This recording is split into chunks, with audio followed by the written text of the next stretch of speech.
Les personnes qui vous invitent ce soir sont d'abord l'AMEA, Association musulmane El Andalouse, qui est née il y a 9 ans. Elle se veut être un acteur participant à la richesse culturelle de notre ville, un espace de rencontre et d'échange où tout individu, quelles que soient ses convictions ou son origine, trouve sa place.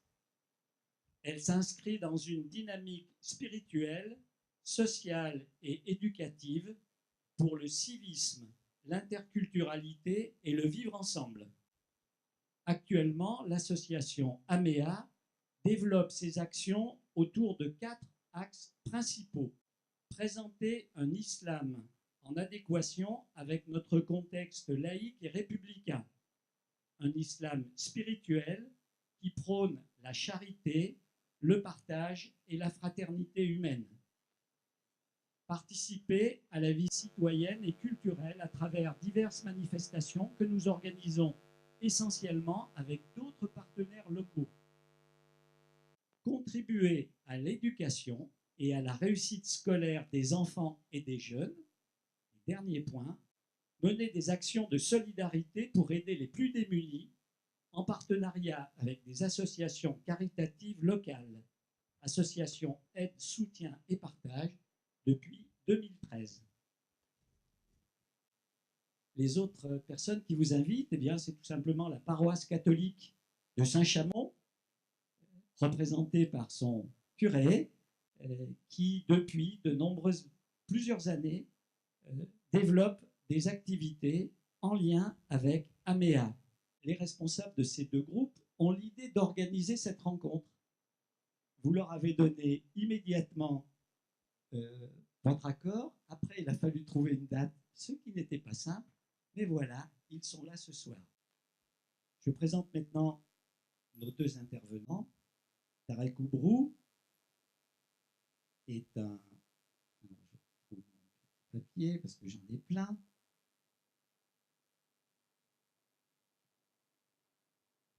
Vous êtes d'origine marocaine, vous êtes en France depuis déjà longtemps, vos parents étaient enseignants et francophones.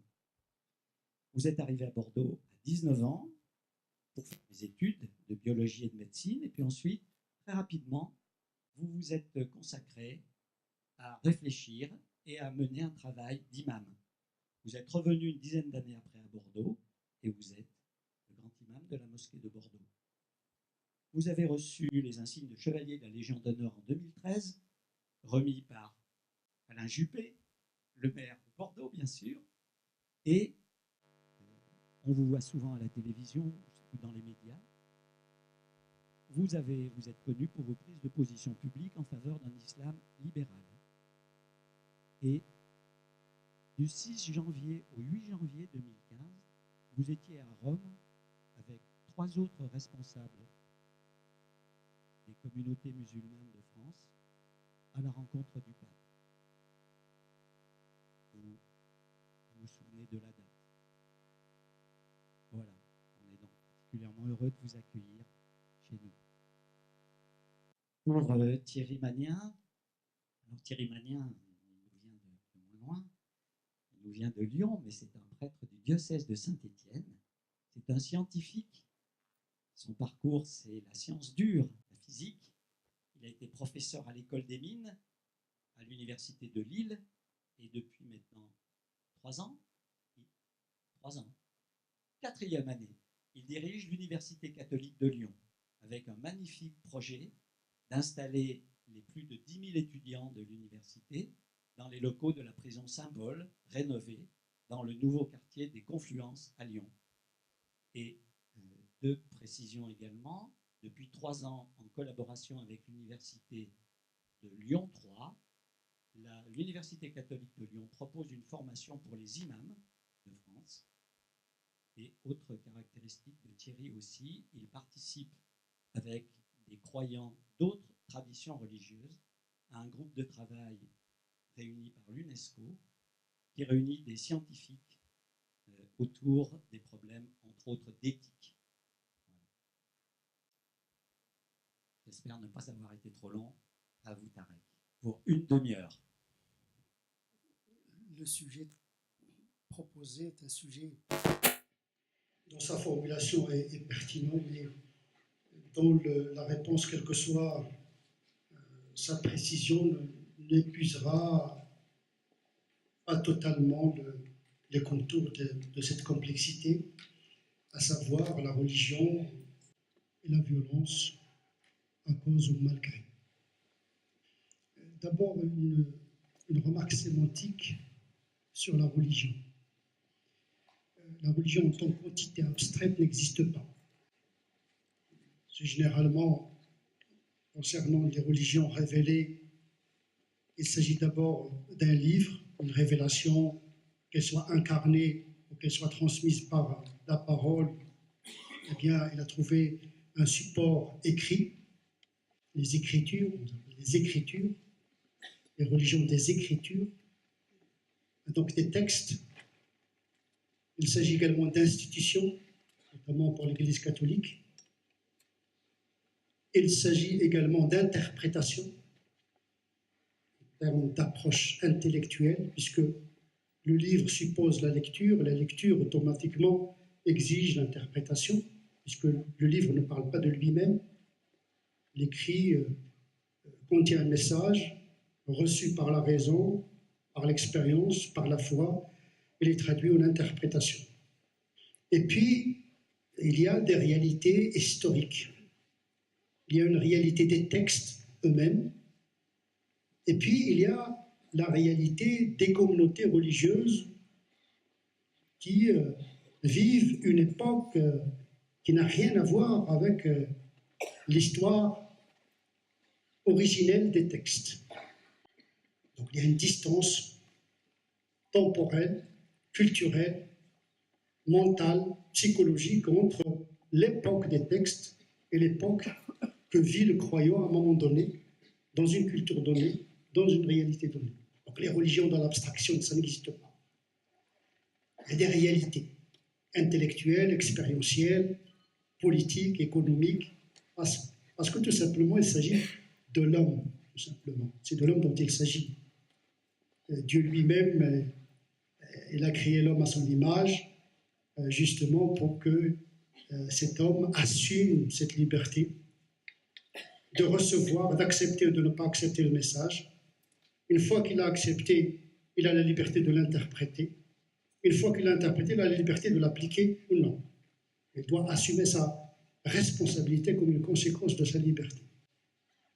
Et donc, voilà, lorsqu'on parle de la religion, on parle d'une référence qu'on appelle la révélation, qui peut avoir des définitions selon les traditions. La révélation chrétienne est une incarnation, le Verbe qui s'est fait chair. En islam, le Verbe s'est fait écrit. Donc il y a une distance entre la parole et Dieu, d'une certaine manière, une forme de sécularisation entre Dieu et sa parole. Et puis il y a une forme de sécularisation entre la parole de Dieu et son interprétation. Et donc il y a un message qui est donné, reçu par la raison, interprété. Il y a des convictions, mais il n'y a pas de certitude. C'est très important de souligner que la foi n'est pas forcément une certitude, parce que tout simplement, personne n'a posé sa main sur Dieu. Personne ne l'a vu. Si quelqu'un l'a vu ici, qu'il m'invite à le rejoindre. On le sent. On sent Dieu. Son nom est gravé dans notre conscience profonde. On l'accepte, on le refoule, ça c'est autre chose. Et donc, il s'agit de conviction. L'unicité qui est le fondateur de l'islam a fait couler des fleuves d'encre théologique. C'est pour cette raison que je dis toujours à mes frères chrétiens, je vous rassure, l'unicité n'est pas moins compliquée que la Trinité. Parce que beaucoup de gens pensent que l'unicité, c'est quelque chose de très, très, très simple.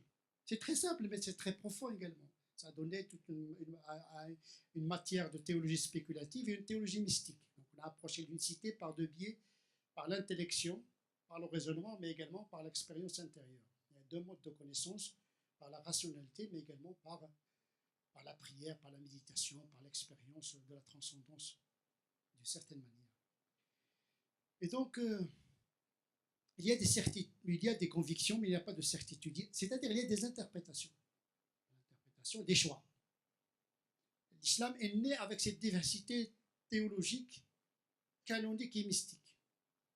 Jamais ces courants n'ont constitué dans l'histoire de l'islam des églises à part entière. Les doctrines théologiques ne se sont pas constituées en église, ni les droits canons, nous en avons beaucoup, ne se sont pas constitués en religions différentes. L'islam est né avec ce pluralisme, parfois qui est devenu aujourd'hui un anarchisme et un chaos total. Mais au Moyen-Âge, on a su domestiquer ce pluralisme. Il y avait une tolérance déjà intra-islamique. Aujourd'hui, il n'y a plus de tolérance ni intra-islamique ni extra-islamique.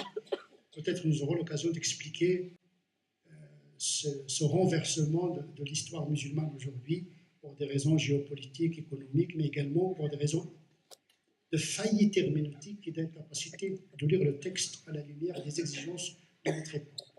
C'est un grand morceau que la raison musulmane, entre guillemets, moi je ne crois pas qu'il y ait une raison musulmane, il y a une raison universelle, et ça c'est un autre débat, pour affronter justement comment lire les références à la lumière de ce que Dieu nous dit ici et maintenant. Parce que Dieu n'a pas cessé de nous parler.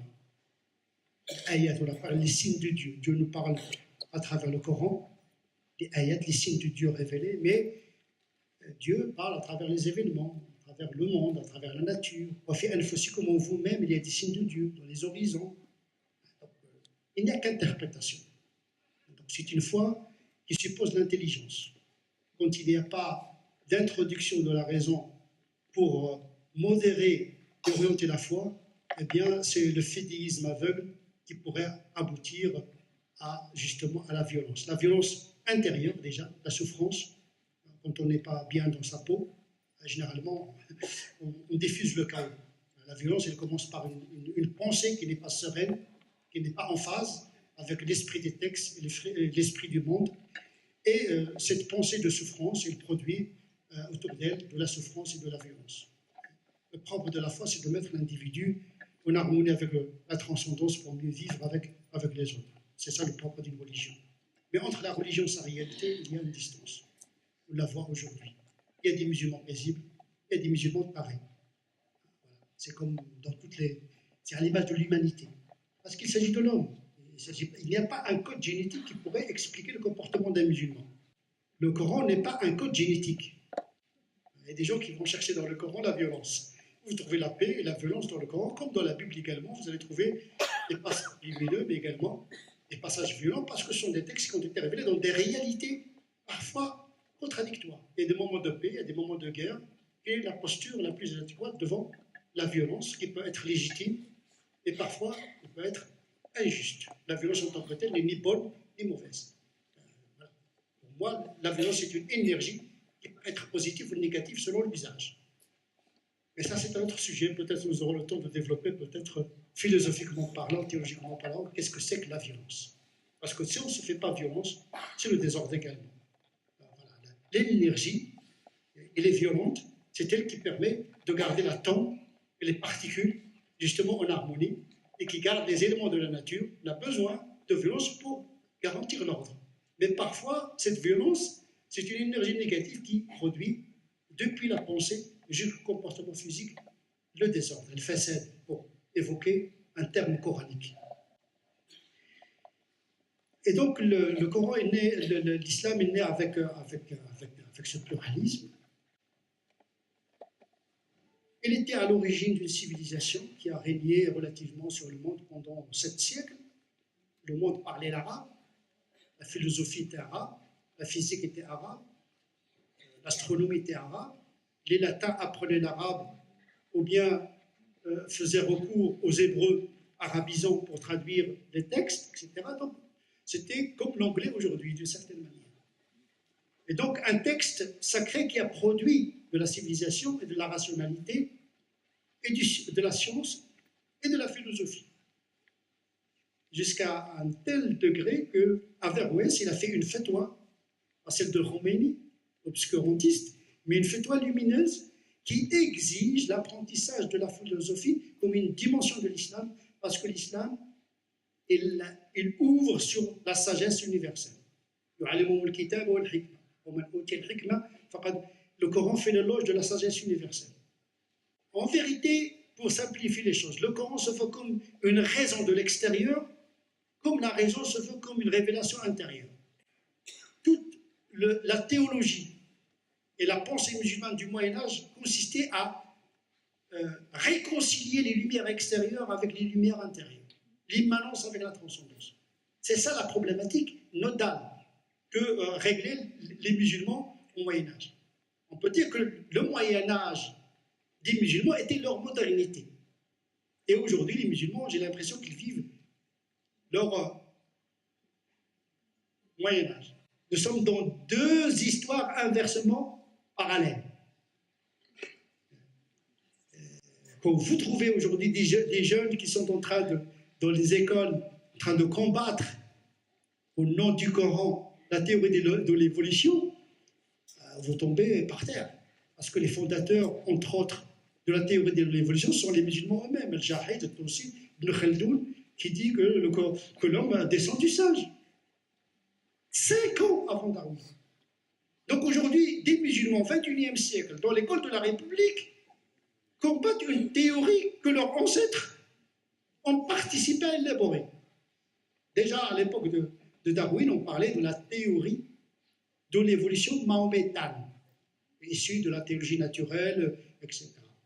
Et donc, le problème de la violence, c'est l'ignorance, l'absence de culture, d'intelligence.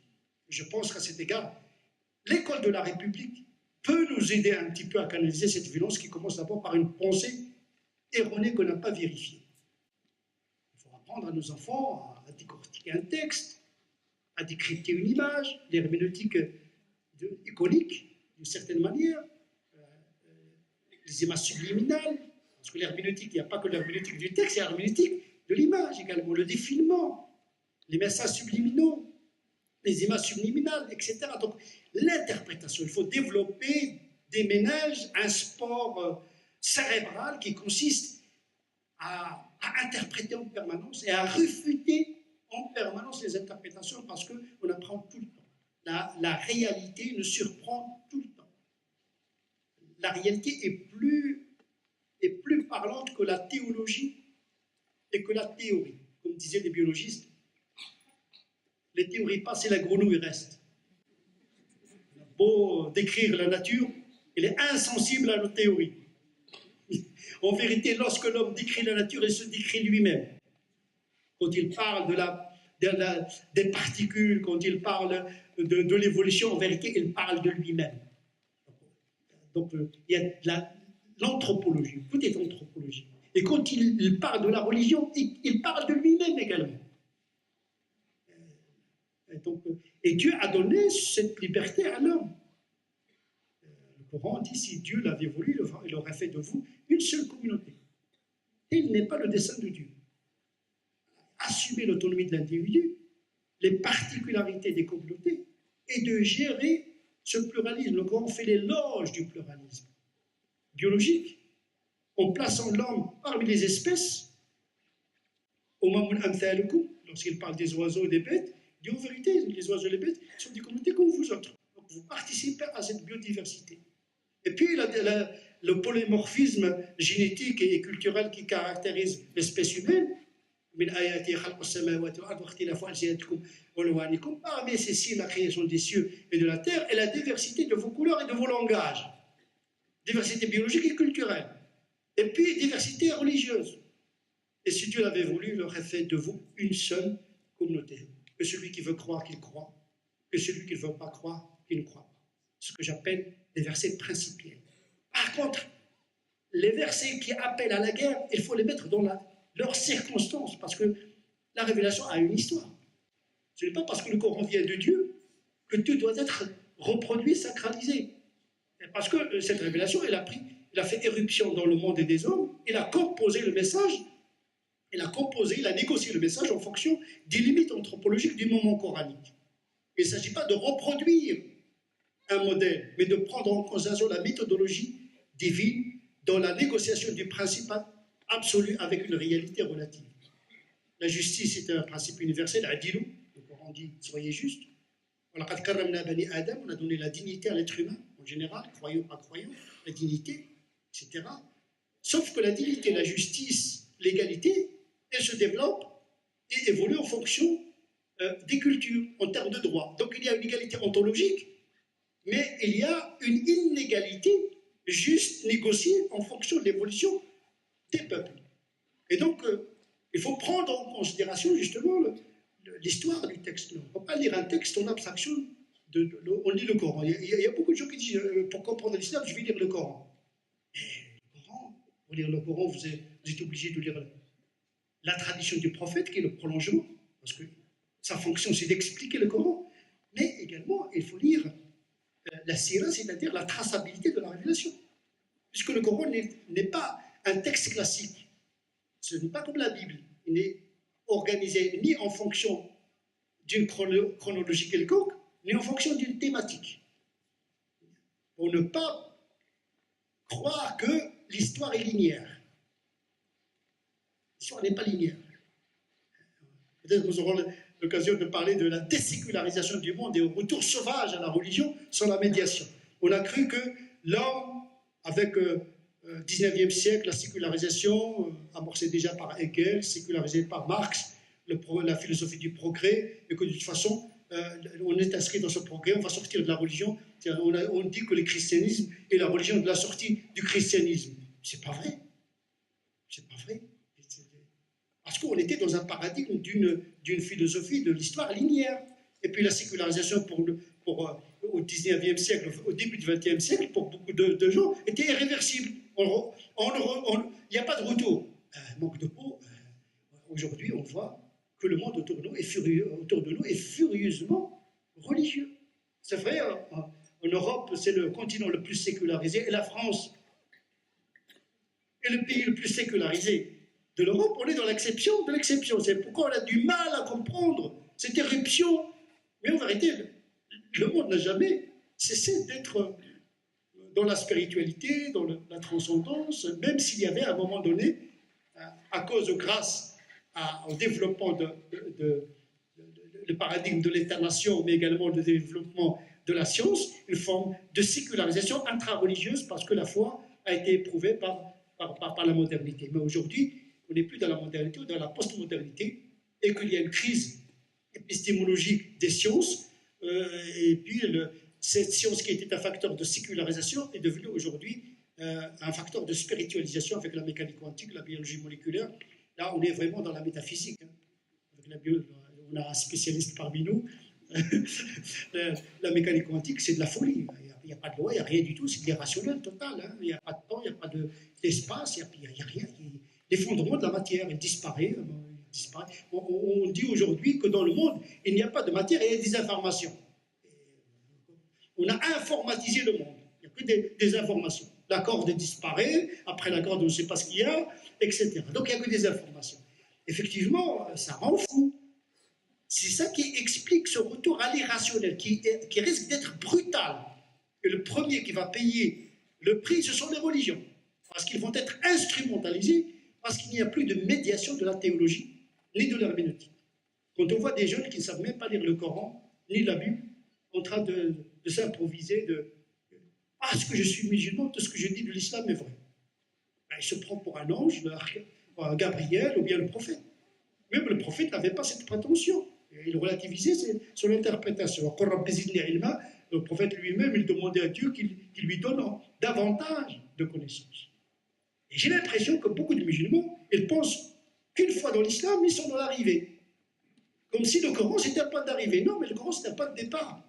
Il vous ouvre sur d'autres modes de connaissance. Donc, moi, je pense que l'origine de cette violence, qu'elle soit symbolique ou physique, elle est due à un manque d'intellection et de sagesse dans l'approche de la religion.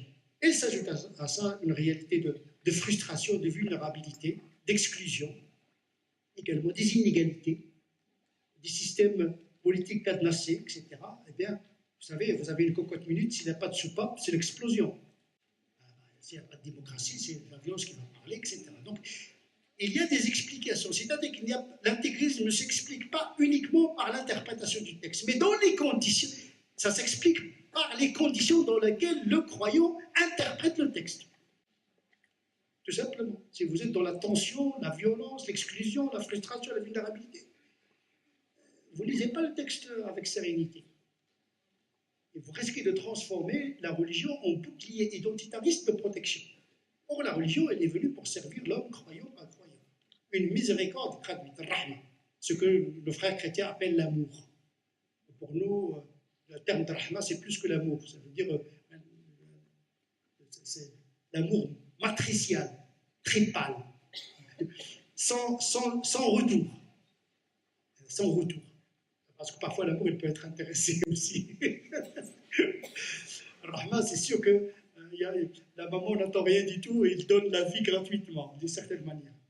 Et donc, effectivement, la violence, à mon sens, il faut s'attaquer à sa cause la plus profonde, c'est-à-dire dans la pensée, dans les conditions dans lesquelles le croyant traite cette question-là. Et dans un retour un petit peu après la sécularisation, il y avait une rupture par rapport à la tradition, la médiation savante, etc. Même dans les pays musulmans, la plupart des intégristes, etc., sont des scientifiques en général. Si on fait un peu des statistiques, un petit peu, les islamistes, etc., généralement, ce sont des scientifiques, parce que la science ne pense pas. C'est de la démonstration. Penser dans le sens du sens. La science décrit, mais n'explique pas. L'explication, c'est une question métaphysique. Pourquoi l'électron est de charge négative? Pourquoi, là, on n'est plus dans... On constate, on met des conditions d'expérimentation et des repères, on fait de l'observation et de l'explication des phénomènes à son sens. Parce que le sens, c'est la métaphysique, et la métaphysique n'est pas vérifiable. C'est pour cette raison que Karl Popper, avec son principe de démarcation, il dit que la métaphysique et la pensée sur le sens ne se vérifient pas. La science, elle, se réfute, se vérifie, etc., etc. Ce que les musulmans ont fait tout le temps, n'ont pas consulté le Coran pour faire l'astronomie, la trigonométrie, etc.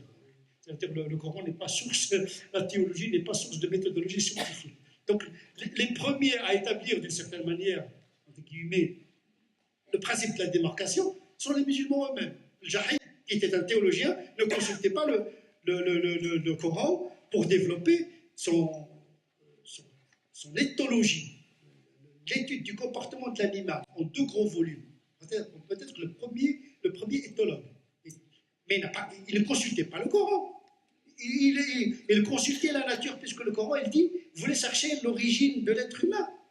Eh bien, parcourez la terre. Vous voulez savoir la création?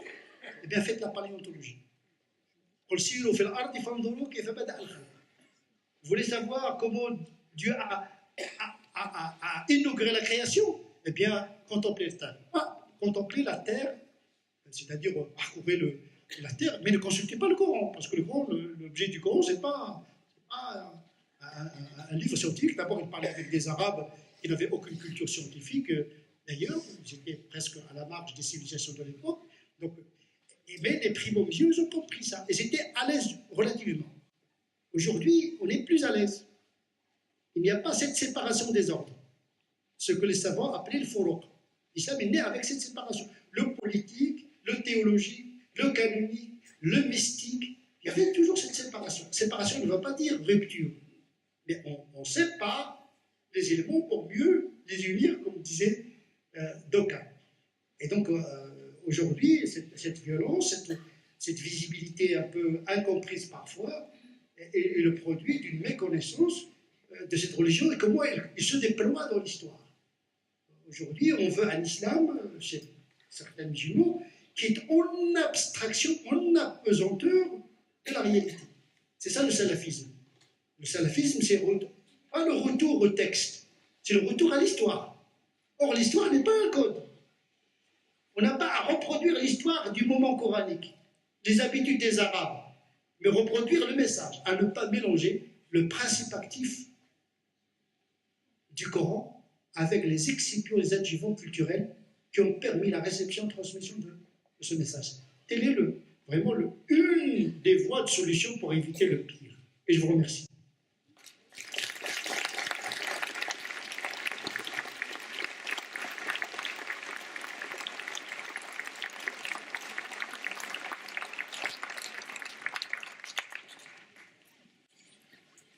Merci, monsieur.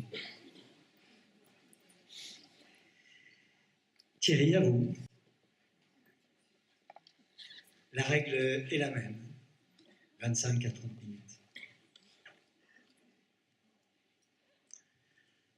Voilà, je suis heureux d'être là, d'avoir été invité à cette soirée. Merci aux organisateurs. Et puis, c'est une belle occasion de vous rencontrer. Je vous ai lu, vu, mais pas en direct, c'est mieux. Et puis, j'apprécie fortement l'ouverture. Alors, d'ailleurs, vous allez retrouver... je l'ai écrit, comme ça, on ne peut pas dire que je l'ai copié. Hein. Vous allez retrouver un certain nombre de choses, avec des nuances, bien sûr, sans aucun doute. On va peut-être changer de micro. J'ai l'impression que ça fait un peu d'écho. Celui-ci. C'est bon. L'écho, c'est peut-être par rapport à ce qui vient d'être dit. Alors, en démarrant tout de même, petite introduction, c'est vrai que le sujet de ce soir est en fait extrêmement délicat. Et il n'est pas simplement délicat à discuter, il est surtout délicat quand on pense à toutes les victimes de tous les conflits, y compris en ce moment même dans le monde. Et on le sait, y compris à travers notre pays de France. Donc, dont certains conflits peuvent être liés à une manière de voir les religions. Et de fait, dans l'histoire, aucune religion n'a échappé à ces conflits. Donc on ne peut pas faire fi. Alors sans doute que la très grande majorité d'entre nous qui appartenons à une religion, nous croyons que la religion que nous aimons est facteur de paix, évidemment. Hein. Et puis sans doute que, et ce soir, la rencontre de ce soir le montre, nous cherchons à la construire, cette paix. Mais nous ne pouvons pas faire fi, quelle que soit notre religion, de ce que les religions n'ont pas toujours et n'apportent pas toujours la paix. Et que ce n'est peut-être pas suffisant de dire simplement que ceux qui vivent la religion sans bien la comprendre sont fauteurs de guerre, c'est sans doute vrai, mais est-ce que ça suffit? Est-ce qu'on n'a pas tous à se remettre profondément en cause, mais pas que nous d'ailleurs, qui appartenons à des religions, tous, et il y a des violences qui sont non religieuses, mais d'autres qui sont liées à la religion aussi, on y reviendra. Même, bien sûr, on a tous envie de dire ma religion, elle apporte beaucoup de paix et d'amour, et je le crois, hein, c'est vrai, mais voilà, la question est posée par l'actualité d'hier et d'aujourd'hui. On peut dire aussi que, bien sûr, on dira souvent que les religions peuvent être instrumentalisées, certainement, et elles le sont. Et en particulier dans le contexte politique d'aujourd'hui, après la disparition, on pourrait dire, des deux grands blocs Est-Ouest, la multiplication de foyers de guerre aujourd'hui, on pense à l'Irak, à Palestine, mais à tant d'autres, à la Syrie, à tant d'autres pays, voilà, avec une non-maîtrise, y compris des nations, de l'ONU et bien sûr, ce contexte-là joue fortement. Vous l'avez dit, en effet, je pense que les religions prolifèrent en fait, pas en France, mais de fait, dans le monde. On peut dire qu'elles sont en voie de développement, avec aussi de nouvelles formes de religiosité d'ailleurs, hein, au-delà des religions traditionnelles. Elles sont mises aussi parfois à toutes les sauces. Et on assiste à une multiplication des manières de vivre la religion, d'être religieux. Et on a parfois du mal à repérer les frontières entre religion et foi, d'ailleurs. Alors, moi j'ai essayé de regarder, en prenant les deux questions à la fois, en osant regarder l'ambiguïté qui traverse tout homme, me semble-t-il, et toute religion aussi. À la fois la responsabilité des religions dans le développement de certains conflits, et aussi l'importance des religions dans la construction de la paix, dans le respect des droits de l'homme. Si on accepte de traverser cette ambiguïté. Peut-être qu'on peut retrouver aussi un rôle formidable des religions, notamment de la révélation, qui est de nous aider à traverser ces ambiguïtés, justement. Alors, premier point, l'ambiguïté traverse la religion. Ensuite, j'essaierai de repérer ce qui me semble être des pièges pour toutes les religions, notamment par rapport à la violence. Je regarderai comment, dans la Bible, quelques éléments. Justement, on parle de la violence. Vous l'avez amorcé tout à l'heure. Et puis, comment elles peuvent être facteurs de paix, justement. Et ce n'est pas théorique, c'est une recherche, bien entendu. L'ambiguïté traverse toutes les religions, je le crois. La religion, alors avec tout ce que vous avez dit sur la religion, qui n'est pas une abstraction, hein, et je souscris tout à fait à tout ce que vous avez dit sur l'histoire, bien sûr, l'interprétation, la foi, je n'y reviens pas. La religion apparaît aujourd'hui comme cause de conflits et de guerres dans plein de parties du monde, et elle apparaît également comme médiatrice de la résolution de plusieurs conflits intercommunautaires, les deux à la fois. On pense au continent africain, qui moi aussi m'est cher parce que je suis né au Mali, même si ça ne se voit pas, traversé à la fois par des luttes dont les religions sont parfois à la base, et puis par des ouvertures et des réconciliations nationales dans lesquelles la place de la religion et des hommes et des femmes qui sont habités par celle-ci permet des réconciliations. C'est les deux à la fois. Les deux à la fois, et on pense bien sûr à tous ces hommes et toutes ces femmes qui risquent leur peau au nom de leur foi et qui traversent les frontières justement interreligieuses pour aider à ces résolutions de conflits. Il ne faut pas nier que la religion puisse apparaître à la fois comme facteur d'unité et comme facteur de division. Elle peut véhiculer les passions les plus guerrières et les actions les plus pacificatrices, je crois. Elle est traversée par l'ambiguïté, comme chacun d'entre nous, me semble-t-il. Elle délimite aussi l'appartenance communautaire, la religion.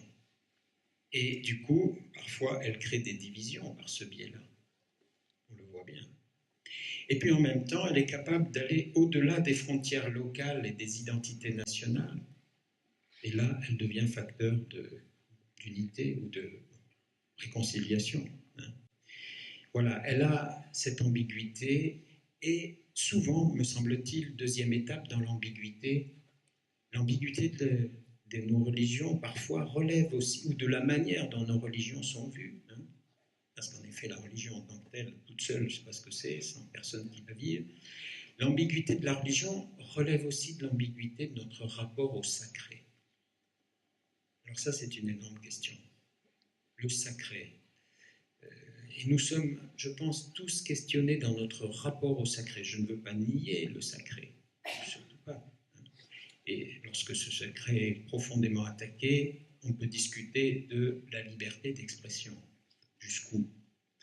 Mais notre rapport au sacré peut nous empêcher justement cette liberté d'expression, parce que quand on touche au sacré, à quoi touche-t-on? Est-ce qu'on touche vraiment au sacré de Dieu, ou est-ce qu'on touche à nos interprétations du sacré dans nos propres communautés, et du coup, est-ce qu'elles n'engendrent pas des crispations qui, elles, sont un véritable frein à la liberté, et à la liberté d'expression notamment? C'est une énorme question pour tout le monde, je me la pose et je vous la pose. J'aime beaucoup je ne vais pas le développer ici, mais ce que dit René Girard là-dessus, sur la violence et le sacré, et le sens du sacrifice. Alors c'est très intéressant parce qu'à la fois on retrouve cette ambiguïté dans notre rapport au sacré. Il peut y avoir une violence. Regardez, quand on discute parfois, y compris entre des personnes de bonne volonté, quand on touche à quelque chose qui nous semble sacré, on peut devenir terriblement violent par rapport à celui qui est venu nous déranger dans ce domaine, peut-être même sans le faire exprès d'ailleurs, par ignorance notamment. Et en même temps, ce sens du sacrifice que développe René Girard, c'est très intéressant par rapport aux communautés des premières religions dites primitives, hein, c'est qu'il va falloir un bouc émissaire qui va justement, dont le sacrifice va permettre la relaxation des crispations à l'intérieur des communautés qui sont elles-mêmes crispées. Je pense que cette vision-là ne s'applique pas qu'aux communautés primitives, et en même temps, comment nos religions révélées nous aident à aller au-delà de ce sens du sacrifice, sans en nier qu'il puisse aussi s'exprimer de la même manière. Hein. Comment le sens du sacrifice chez René Girard, il permet de domestiquer la violence, de l'ordonner, de la canaliser, c'est déjà pas mal. Comment nos religions peuvent elles-mêmes aussi travailler la violence pour non seulement la canaliser, mais peut-être pour nous aider à devenir de véritables non-violents. J'y reviendrai tout à l'heure avec la Bible, hein, en quelques instants. Mais il me semble que là, il y a accepter ces ambiguïtés, accepter que nous portons nous-mêmes des ambiguïtés, aussi hommes ou femmes de foi que nous essayons d'être, c'est peut-être aussi une première étape extrêmement importante. Deuxième étape, du coup, on constate un certain nombre de pièges qui font que nos religions peuvent tomber dans la violence et dans la guerre, ou dans la crispation, ou dans les peurs. Hein. On vient de le dire, la manipulation du sacré. Ça, c'est quelque chose qui peut engendrer des totalitarismes terribles, y compris à l'intérieur d'institutions. Ensuite, le mélange, facile à faire en fait, même avec beaucoup de prudence, entre références religieuses et idéologie politique. Ça aussi, c'est quelque chose que l'on trouve très fréquent. Je n'insiste pas, mais la tentation de connivence avec le pouvoir, la perte de sens critique face au conflit, l'utilisation de la référence religieuse pour soutenir des idéologies politiques ou pour asseoir un pouvoir dans l'histoire, c'est net. Ensuite, je rejoins beaucoup de choses que vous avez dites sur, parfois, ce qui peut être un piège, c'est l'incapacité à prendre en compte la modernité. La confrontation avec la modernité, ça ne veut pas dire qu'on va dire amen à tout ce qui sort dans la modernité, ou amin, à tout ce qui sort dans la modernité, certainement pas, mais une confrontation avec la modernité est à la fois inconfortable, bien sûr, mais vitale pour entrer dans un vrai dialogue entre foi et raison. Vous l'avez beaucoup dit, et il me semble que, voilà, évidemment, dans l'Occident chrétien, et notamment dans un domaine qui m'est cher, entre science et foi, on voit bien comment ça a été difficile, comment ça a été aussi à la fois source de gros conflits, mais source d'avancées pour tout le monde d'ailleurs. Mais à quel prix parfois, hein, bien entendu. Donc des pièges. Troisième point, quelques éléments sur Bible et violence. Alors, je ne sais pas comment vous faites dans le Coran, en lisant le Coran, mais nous, parfois, les chrétiens, notamment dans certains psaumes, quand on voit des passages trop violents, on les met entre crochets et on les saute. Et on pourrait se dire comment ça se fait. Et de fait, ce que vous avez dit tout à l'heure, je le retrouve vraiment très, très fortement. Oui, il y a violence. Il n'y a pas l'apologie de la violence, mais il y a de la violence dans nos textes, bien sûr. Et sans doute, si on accepte l'ambiguïté de l'homme, on peut aussi accepter, non pas les effets de la violence, bien entendu, il faut la combattre, mais on peut accepter qu'il y ait des modes d'expression qui petit à petit vont peut-être cheminer vers la non-violence, mais qui peuvent y compris donner à Dieu un caractère vengeur et violent. Et là aussi, on peut penser parfois que, oh oui, comme pour les chrétiens, dans l'Ancien Testament, il y a beaucoup de violence, mais quand on est dans l'Évangile, il n'y en a plus. Et il y en a encore. Il y en a. Peut-être, alors on pourrait se dire c'est choquant, et de fait, au début, ça choque quand même. Mais ce qui est intéressant, c'est de voir comment, alors je situe ici dans l'Évangile, comment Jésus s'y prend face à la violence. Et pour reprendre René Girard, c'est ça d'ailleurs qui avait beaucoup marqué René Girard, en disant, mais dans sa théorie du sacrifice, qui permettait de relaxer les contraintes. Il dit, mais dans le christianisme, là, c'est la divinité, c'est Jésus, Fils de Dieu pour les chrétiens, qui lui-même est le bouc émissaire et qui lui-même, en acceptant, non pas passivement, mais dans une grande liberté et en même temps dans une grande non-violence, en acceptant cette remise de sa vie jusqu'au bout, entraîne ceux qui croient en lui, et bien au-delà d'ailleurs du cercle des chrétiens, dans ce passage d'une violence qui est en chaque homme à une non-violence dont on peut faire progressivement l'apprentissage en se libérant de la violence. Et on a des épisodes assez extraordinaires, en particulier lorsque Pierre, dans le jardin des Oliviers, au moment de l'arrestation de Jésus, sort son épée, tranche l'oreille d'un serviteur, et où Jésus lui demande de remettre son épée au fourreau, et celui qui agit par violence périra par violence, alors que lui est en train de subir jusqu'au bout la violence. Ces passages-là, et c'est ça qui avait beaucoup marqué René Girard, quand la violence s'attaque à Dieu lui-même, alors là, il y a comme une sorte d'ouverture par rapport au cercle infernal de la violence. Je crois que ici, je ne dis pas ça comme une théorie, je dis ça comme un chemin qui peut concerner d'ailleurs pas simplement les chrétiens, évidemment.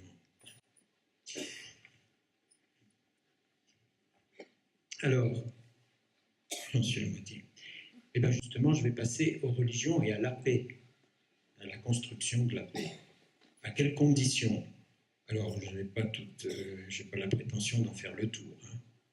Je crois aussi que autant il y a de l'ambiguïté dans tout humain et dans tous ceux qui vivent les religions, y compris au cœur même des religions, y compris au cœur même d'un monastère, y compris, voilà. Et il y a en effet facteur de paix en même temps et très forte. Alors justement, si la pratique de la religion et de la foi, ce n'est pas tout à fait la même chose, mais je n'ai pas le temps de tout détailler, permettent de juguler cette violence qu'il y a dans le monde, à titre personnel, mais à titre collectif aussi, d'entrer dans une attitude de non-violence. Là, je crois que les religions, alors là, elles sont facteurs de paix. Quand elles refusent aussi toute discrimination, là aussi, c'est quelque chose d'important. Les religions sont facteurs de paix. On pourrait dire que le premier service peut-être de la paix aujourd'hui, pour employer des termes, y compris dans nos églises, je parle comme un chrétien, c'est justement le refus de la discrimination. On devrait peut-être méditer encore plus les droits de l'homme, je dirais, dans nos catéchèses, et peut-être bien dans nos sermons d'ailleurs. Bon. Donc un véritable engagement.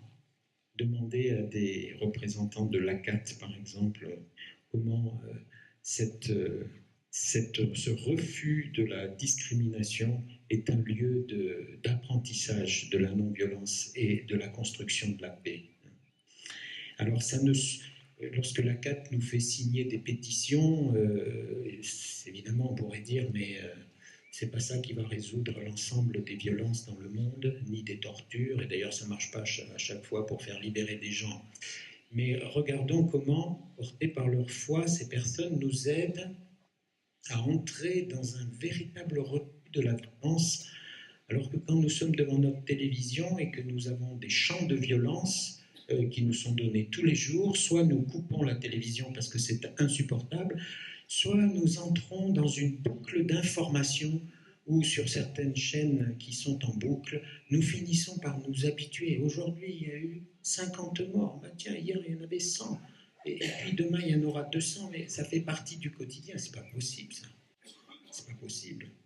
Et je crois que c'est ce non à la violence, ce non à la torture ici, ce non à toute forme de discrimination.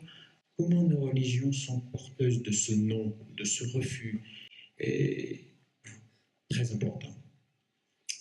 On pourrait dire aussi qu'elles construisent la paix quand elles s'engagent justement à l'éducation de ces droits de l'homme quand elles s'engagent dans le combat pour la justice. Alors là, ça vaudrait évidemment le coup de regarder comment dans le Coran, comment dans l'écriture biblique, le sens de la justice. Et je dis juste un mot qui me paraît important, la justice collective et la justesse avec soi-même, avec Dieu et avec les autres, c'est exactement le même mot dans la Bible.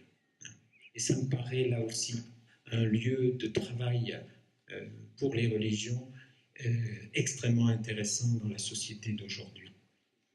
Envers soi-même et juste envers Dieu, et pratiquer la justice dans ce monde, c'est tout un. Et c'est au cœur de la foi biblique et de bien d'autres. On pourrait dire aussi quand elles s'engagent, les religions, justement, pour donner de l'espérance. Parce qu'il me semble, vous l'avez dit tout à l'heure fortement, en tout cas, moi ça me marque beaucoup, nous sommes quand même en France, alors, pas dans le monde peut-être entier, mais en France, de plus en plus marqués par des cris d'un besoin terrible de repères. Et lorsqu'on n'a pas des repères pour vivre, et bien sûr que ça engendre la violence et que ça favorise des fondamentalismes qui proposent des manières de vivre la religion extrêmement simplistes et qui du coup ont l'air d'être des lieux où enfin on va pouvoir trouver des repères. Le manque de repères est là, je le prends comme un recteur d'université catholique, mais on en discute souvent avec nos confrères des présidents des universités publiques. Ce manque de repères est un terreau fantastique pour le développement justement des fondamentalismes qui peuvent toujours guetter toute religion, même celle qui se croit la plus avancée.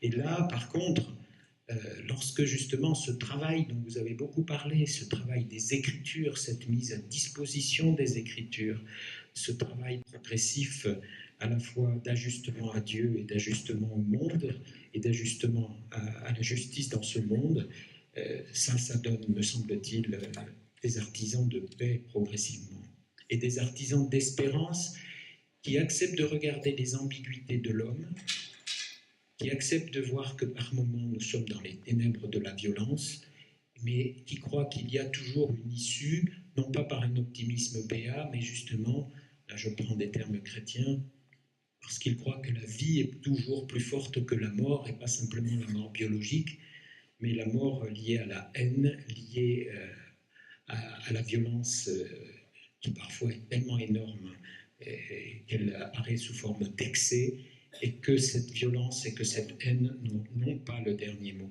Cet ancrage-là, cet apprentissage-là, qui est toujours difficile, jamais définitif, me paraît être un facteur d'espérance assez extraordinaire. Et ça va au-delà des droits de l'homme, si je puis m'exprimer ainsi, avec beaucoup de respect pour les droits de l'homme, parce que c'est de l'ordre du pardon, c'est de l'ordre alors de l'amour avec un grand A, agapé, je prends le terme grec, parce que je ne prononce pas bien l'arabe, vous me direz, hein. C'est le don de la miséricorde, oui, c'est le don de la vie, c'est pas simplement respecter des droits, ça nous aide à respecter des droits, et respecter des droits, c'est déjà énorme, mais il y a quelque chose qui est plus de l'ordre d'une espérance qui se construit là. Et du coup, le dernier élément que je veux donner, c'est justement notre devoir, me semble-t-il, du dialogue interreligieux pour cette construction de la paix. Alors, d'une part, pour dire non à toutes ces violences, et là, je crois qu'il y a eu en France en particulier, après les fameux attentats de Paris, quelques sursauts importants des religions qui s'unissaient pour dire non, et non, un vrai non, avec d'autres d'ailleurs. Et ce dialogue interreligieux, on voit bien quand il se vit dans le temps, même s'il est difficile aussi, hein, quand il se vit dans le temps, et surtout quand il ne ressemble pas à une espèce de syncrétisme qu'on pourrait tellement facilement faire, surtout quand on ne connaît pas les religions. Bon.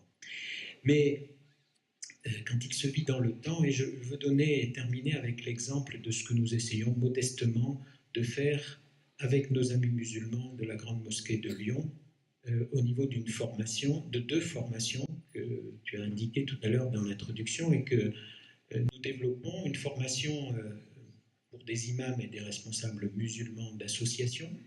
Et je ne sais pas s'il y en a parmi vous qui l'ont faite, mais je sais qu'il y avait un Saint-Chamonais musulman qui a eu le premier prix d'ailleurs.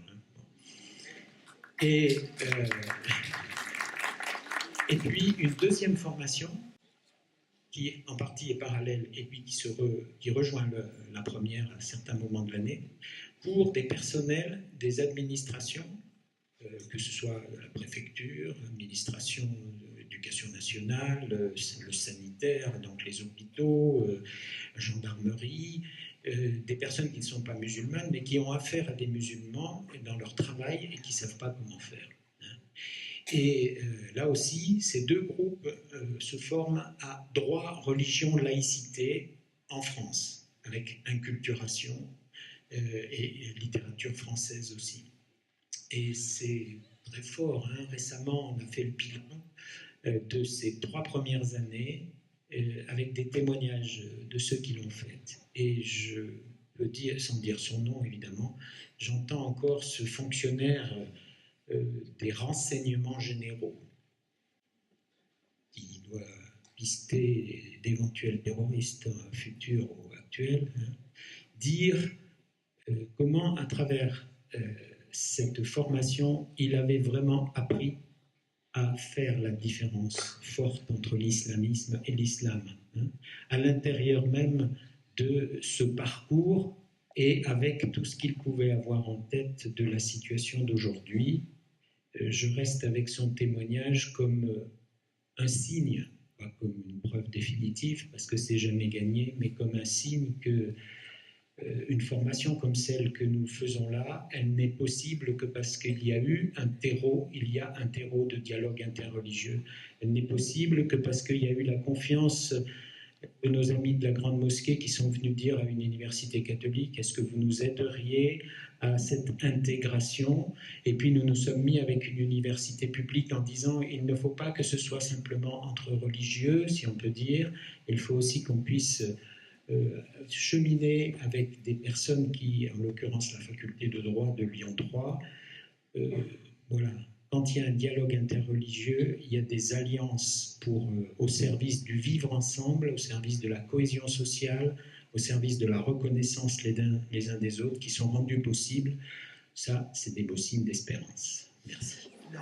Un mot-clé a été prononcé à la fin, à la conclusion de l'intervention, qui est l'espérance, et qui est une vision théologiquement optimiste de l'individu, qui est capable, l'homme qui est capable de rebondir tout le temps, de transformer les crises en sa faveur et la violence en paix. Parce que sans violence, il n'y a pas de paix. Donc ce sera l'ennui, la paix qui devient un ennui. Le monde est ainsi fait, il y a la nuit, le jour, et je pense que notre monde est paradoxal par essence, et duel. Et donc je pense que quand on est dans le creux, c'est que l'annonce du pic est déjà faite. Et je pense que notre histoire est sinusoïdale. Il y a des moments de creux, il y a des moments de pic. Et je pense qu'aujourd'hui, notre humanité passe par un moment de crise. Mais la crise inaugure une nouvelle phase de notre humanité qu'il faudrait préparer. En tant que croyants, nous avons une énergie qui s'appelle la foi, l'énergie transformatrice. Nous ne sommes pas nous sommes des acteurs, on n'est pas des historiens en train de contempler l'histoire défiler. Il faut que la foi soit agissante. Voilà, il faut agir un petit peu dans les limites du possible. Rien n'est désespéré. L'histoire n'est pas écrite. Moi, j'insisterai sur ce que vous avez dit. Moi aussi, je vous connais par Internet. Hein. Vive quand même les relations aussi par Internet, hein, mais ça ne suffit pas. Sur tout ce que vous avez dit sur l'interprétation des Écritures, notamment.